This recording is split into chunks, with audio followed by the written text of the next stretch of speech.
Test ক্রিকেটে বাংলাদেশ পা রাখল ২৬ বছরে। অর্জনের চেয়ে ব্যর্থতার পাল্লাই ভারী। হারারেতে প্রস্তুত হচ্ছে টাইগাররা।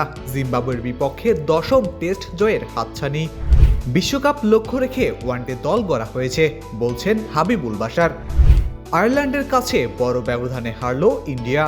স্থানীয় ক্রিকেটার হিসেবে টি-20 ব্লাস্টে মোহাম্মদ আমির।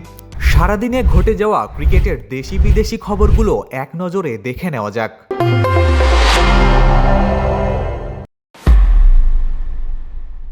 ২০০০ সালের ২৬ জুন টেস্ট মর্যাদা পাওয়ার পর ২৬ বছরে ১৫৮টি ম্যাচ খেলেছে বাংলাদেশ। তবে মাত্র ২৭ জয় আর ১১২ হারে সাফল্যের তুলনায় ব্যর্থতার হিসেবেই দীর্ঘ। তবুও মুশফিকুর রহিম, সাকিব আল হাসান, তাইজুল ইসলামদের ব্যক্তিগত অর্জন টেস্ট ইতিহাসকে করেছে সমৃদ্ধ। সম্প্রতি উন্নতির ধারায় এবার শক্তিশালী টেস্ট সংস্কৃতি গড়ে তোলাই বাংলাদেশের সবচেয়ে বড় চ্যালেঞ্জ। জিম্বাবুয়ের ঠান্ডা আবহাওয়ায় কন্ডিশনের সঙ্গে মানিয়ে নিতে জোর প্রস্তুতি চালিয়ে যাচ্ছে বাংলাদেশ দল। আগামী ২৮ জুন হারারেতে শুরু হবে একমাত্র টেস্ট। পরিসংখ্যান বলছে ২৬ বছরের টেস্ট ইতিহাসে জিম্বাবুয়ের বিপক্ষেই বাংলাদেশের সাফল্য সবচেয়ে বেশি। ২০ ম্যাচে ৯ জয়। তবে সবশেষ সিরিজ ১-১ সমতায় শেষ হওয়ায় এবার আত্মতুষ্টির সুযোগ নেই শান্তদের সামনে। জিম্বাবুয়ে সফরের ওয়ানডে দলে বড় কোনো পরীক্ষা নিরীক্ষা করেনি বাংলাদেশ। ২০২৭ বিশ্বকাপের প্রস্তুতির অংশ হিসেবে একই কোর গ্রুপের ওপর আস্থা রেখেছে নির্বাচকেরা। প্রধান নির্বাচক হাবিবুল বাশার জানিয়েছেন, জিম্বাবুয়েকে তাদের ঘরের মাঠে শক্ত প্রতিপক্ষ হিসেবেই দেখছে বাংলাদেশ।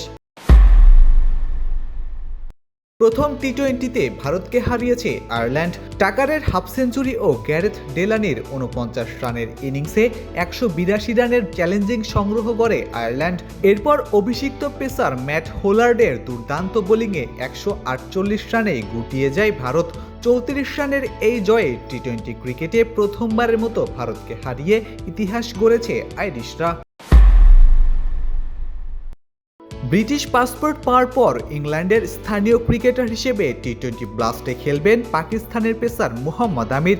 বিদেশি কোটার বাইরে খেলতে পারায় একই দলে থাকছেন জর্জ লিন্ডে ও মোহাম্মদ আলী। শুধু ব্লাস্টই নয়, দ্য 100-এ আমিরকে দলে ফেরাতে আগ্রহ দেখাচ্ছে ট্রেন্ট রকেটসও। ফেসবুক, টুইটার, ইউটিউব সহ সামাজিক যোগাযোগ মাধ্যমে আমাদের ফলো করুন। ক্রিকেট দুনিয়ার সকল খবর সবার আগে পেতে ভিজিট করুন www.dailycricket.com.bd।